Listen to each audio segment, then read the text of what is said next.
படிப்பிலே வெற்றி. பொன்னை சம்பாதிப்பதிலும் ஞானத்தை சம்பாதிப்பதும் எவ்வளவு உத்தமம். வெள்ளியை சம்பாதிப்பதிலும் புத்தியை சம்பாதிப்பதும் எவ்வளவு மேன்மை. நீதிமொழிகள் 16:16.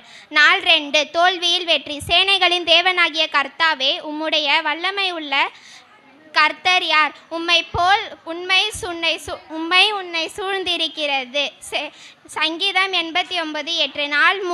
நாள் 3. தோல்வியில் தடைகளை தாண்டி வெற்றி. அவர்கள் தடைகளை நீக்கி வாசலால் உட்பிரவேசித்து கடந்து போவார்கள். அவர்கள் ராஜா அவர்களுக்கு முன்பாக போவார். மீகா 2:13.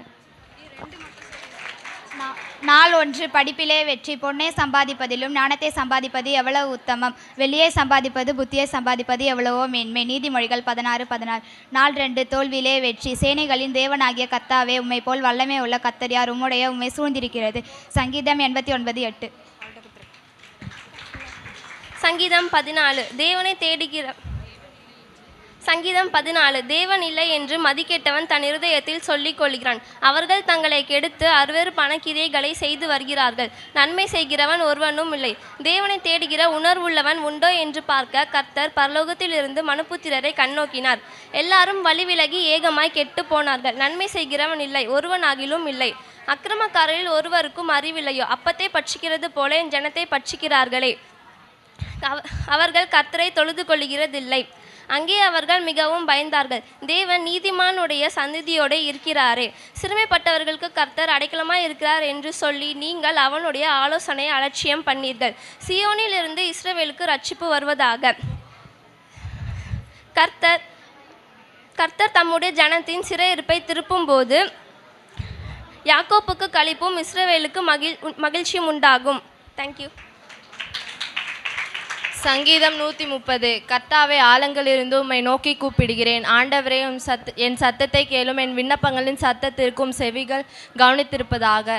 கர்த்தாவே, நீர் அக்கிரமங்களை கவனித்திருப்பீரானால் யார் நிலைத்திருப்பான்? ஆண்டவரே, உமக்கு பயப்படும்படிக்கும் இடத்தில் மன்னிப்பு உண்டு. கர்த்தருக்கு காத்திருக்கிறேன். என் ஆத்துமா காத்திருக்கிறது. அவருடைய வார்த்தையை நம்பியிருக்கிறேன். எப்பொழுது விடியும் என்று விடிய காலத்திற்கு காத்திருக்கிற ஜாமக்காரரை பார்க்கிலும் என் ஆத்துமா ஆண்டவருக்கு காத்திருக்கிறது.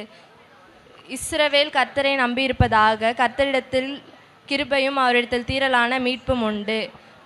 அவர் இஸ்ரவேலை அதன் சகல அக்கிரமங்களினின்றும் மீட்டு கொள்வார். நன்றி. கர்த்தரை நம்புகிறவர்கள் என்றென்றைக்கும் அசையாமல் நிலையத்திற்கும் சியோன் பர்வத்தின் மேல் இருப்பார்கள்.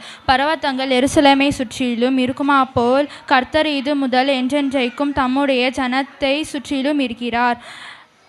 நீதிமான்கள் அநியாயத்திற்கு தங்கள் கைகளை நீட்டாதபடிக்கு ஆகாமியத்தின் கொடுங்கோல் நீதிமான்களுடைய சுதந்திரத்தின் மேல் நிலைத்திராது. கர்த்தாவே நல்லவர்களுக்கும் இருதயத்தில் செம்மையவர்களுக்கும் நன்மை செய்யும். தங்கள் கோணலான வழியில் செல்கிறவர்களை கர்த்தர் அக்கிரமக்காரரோடே போக பண்ணுவார். இஸ்ரவேலுக்கு சமாதானம் உண்டு. சங்கீதம் 125. நன்றி.